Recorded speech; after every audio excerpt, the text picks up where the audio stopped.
আসসালামু আলাইকুম প্রিয় দর্শক, আপনাদেরকে একটা গাছ দেখাচ্ছি। এই এই গাছটার নাম কি আমি আসলে এখনটা ভুলে গেছি। হ্যাঁ, এই ফলটা কিন্তু অত্যন্ত সুন্দর, কাঁটাযুক্ত ফল।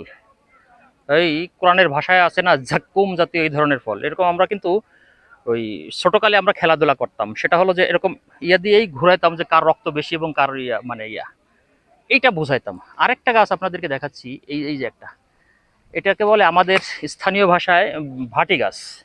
এই গাছটার কিন্তু ঔষধি গুণাগুণ যথেষ্ট পরিমাণ। ঔষধি গুণাগুণ বলতে গেলে কি, যে আগে তো, এখন তো যদি পেট মানে একটু খারাপ হয় বা কৃমি হয়েছে মনে করা হয়, তখন কিন্তু আমরা একটা ট্যাবলেট খেয়ে ফেলি। কিন্তু আগেকার কিন্তু এই ধরনের ছিল না। বিভিন্ন গাছ গাছালি মুরব্বীরা যেটা বলতেন সেটাই দিয়েই আসলে আহ, মানে প্রাথমিক চিকিৎসাটা হতো।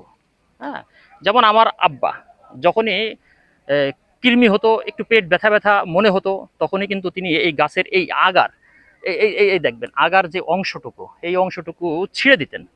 ছিঁড়ে দিয়ে, হ্যাঁ, তারপরে ওইটা সকালবেলা খালি পেটে অনেকগুলো, হ্যাঁ, মানে পাটায় ছেঁচে, হ্যাঁ, মাকে বলতেন পাটায় ছেঁচে তারপরে এটাকে এক ঢোকে খাওয়ার জন্য। এটা কিন্তু প্রচন্ড তিক্ত এবং তিতাযুক্ত। এই তিতার কারণে কিন্তু শরীরের মধ্যে, হ্যাঁ, রোগ প্রতিরোধ ক্ষমতা এবং কৃমির জন্য যথেষ্ট পরিমাণ কাজ করে। কৃমি আসলে মিষ্টি থেকেই উৎপন্ন হয় বেশি, যার কারণে এই তিতাটা খাওয়ার পরে কিন্তু এই কৃমি রোগটা অনেকটাই প্রশমিত হয়, চলে যায়।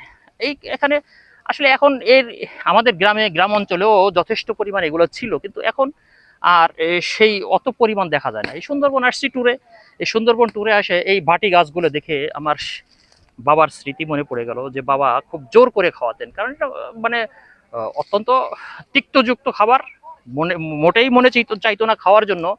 তারপরেও খেতে হতো বাবার ধমক খেয়েও। কারণ তিনি ভালো করেই জানেন যদি এটা আমি খাই, তার সন্তানের পেটের পীড়া বা কৃমিনাশক যে ওষুধটা, সেটার জন্য আমি মুক্তি পাবো। এই জন্য বাবার ধমক খেয়েও সেটা আমাকে জোর করে খালি পেটে এটা খাওয়ানো হতো, এবং আমরাও খেতে বাধ্য হতাম মন না চাইলেও।